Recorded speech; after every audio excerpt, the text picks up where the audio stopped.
COVID-19 pandemic chronology video for 24 January 2020. Reflecting on that day. So that's not today. Today is Wednesday, 5 October 2022. So I'm reflecting on what happened that day. So I got the news brief I got at 7:21 that morning from the Seattle Times. Why is it in black and white? What? Because we are out of color toner. And it's not quite black and white. It's black, white, and everything in between, which is called grayscale.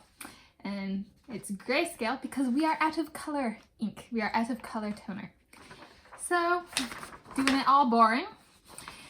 So, the need to know, it was not a headline. The COVID-19 pandemic, COVID-19 was not, and at that time it was still termed Wuhan coronavirus.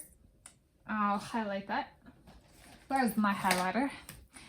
It was not a headline or story. It wasn't really when it first arrived in North America, 21 January 2020, and it arrived in Snohomish County, about 2 miles that away from where I'm filming this, where I live, and where I was living at the time. And so the update for the day on the Wuhan coronavirus, now called COVID-19, was like COVID-N19 or I don't know. No, that's not right. I don't know. The World Health Organization named it something when it kind of outbroke in December 2019. That's what the 19 means, is when it started and was picked up. I mean, there's this, things have to exist to be documented. So in reality, it existed before doctors were like, all right, now it exists.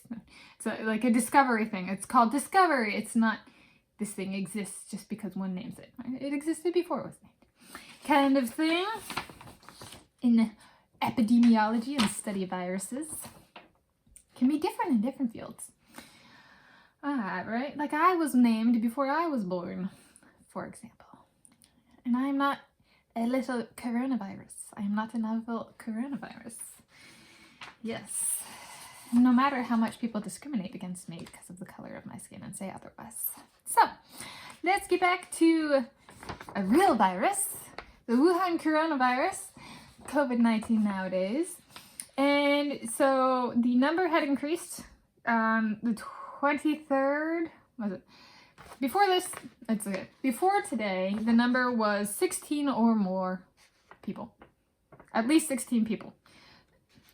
Now, on this day, 24 January 2020, the number has increased to 43 people. So close contact with at least 43 people. So 40, over 42 people, or 43 or more people. So, yeah. And then they were talking about quarantine. Can you quarantine 36 million people? That was because it broke out in China. Outbroke, the COVID-19 novel coronavirus. Oh, yeah. It's like, yeah.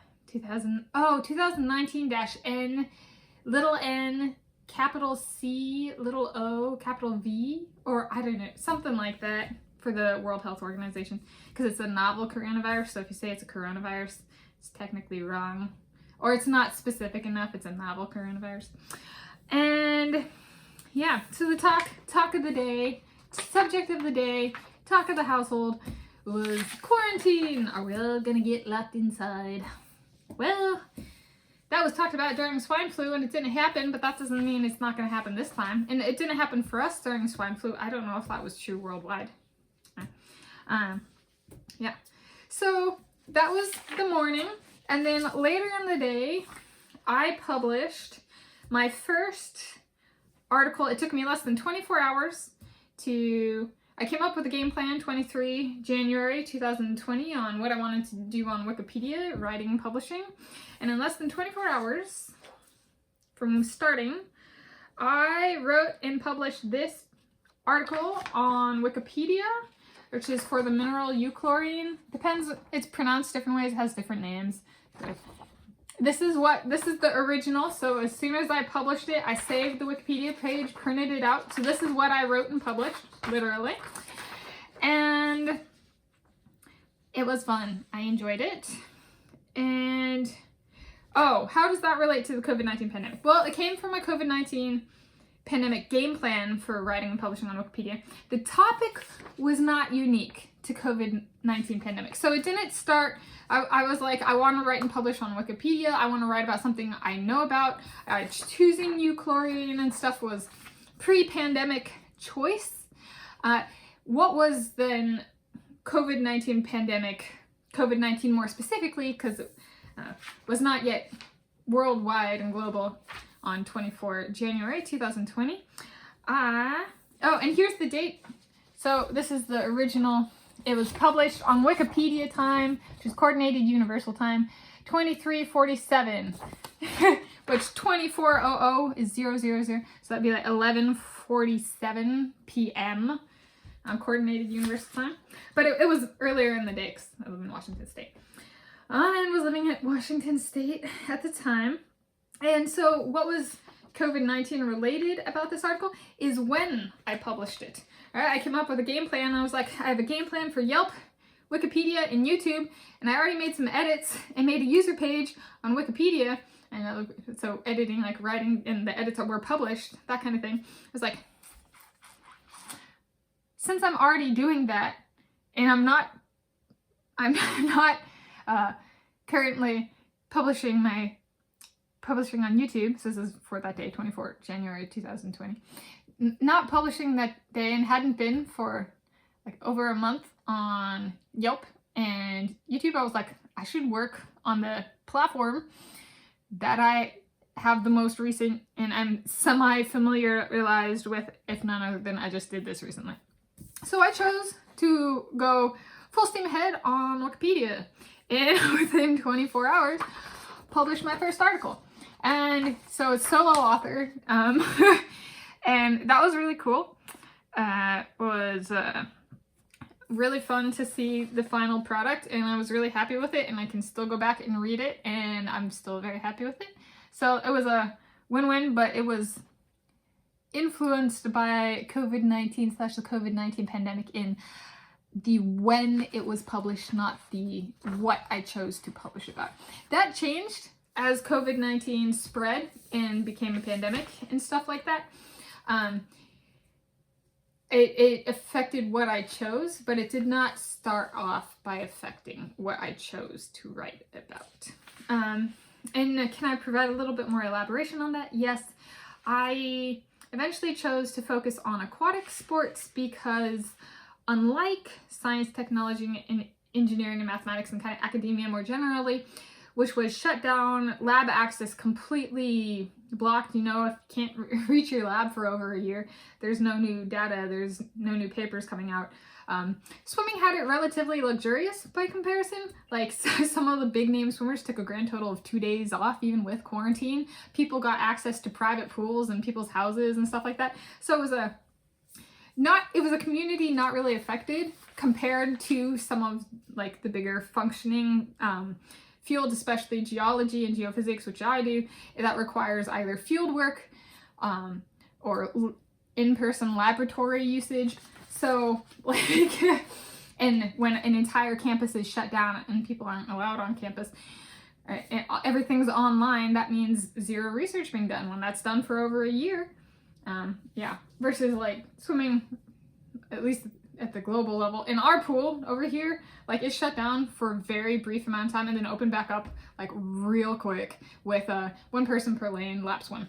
Right? So the pool access was compared to communities like STEM and academia and especially the in-person people. So theorists might not have been very much affected because they don't need that in-person like experimental apparatus. So they were not comparatively perhaps not as affected as experimentalists or people that need in-person field work like geologists, that kind of thing. So yeah, it was my decision to write about aquatic sports and swimming sports is because compared to my pool of life experience, it's like it's like way out ahead in terms of reopening. Some people weren't even affected. I mean, 2 days off is, that's a weekend, right? There's a reality check, 2 days. And so there's a bit of, well, compared to much of the world, it was relatively unaffected and unimpeded. Juniors might have been hard hit, but especially those who were established or even just the local pool. Now, that was not true for the city of Seattle. Those pools remained closed for over a year. So, again, elite or higher level swimmers got far more privileges than just, well, residents of city of Seattle, for example. And city of Shoreline, city I live in, they tore down their public pool. So, again, as like the rich getting richer kind of is how swimming has worked during the COVID-19 pandemic, which, well, there's a lot to write about compared to other communities on Wikipedia. So that perk is there's been more to write about. Kind of thing. So that is my reflection for 24 January 2022.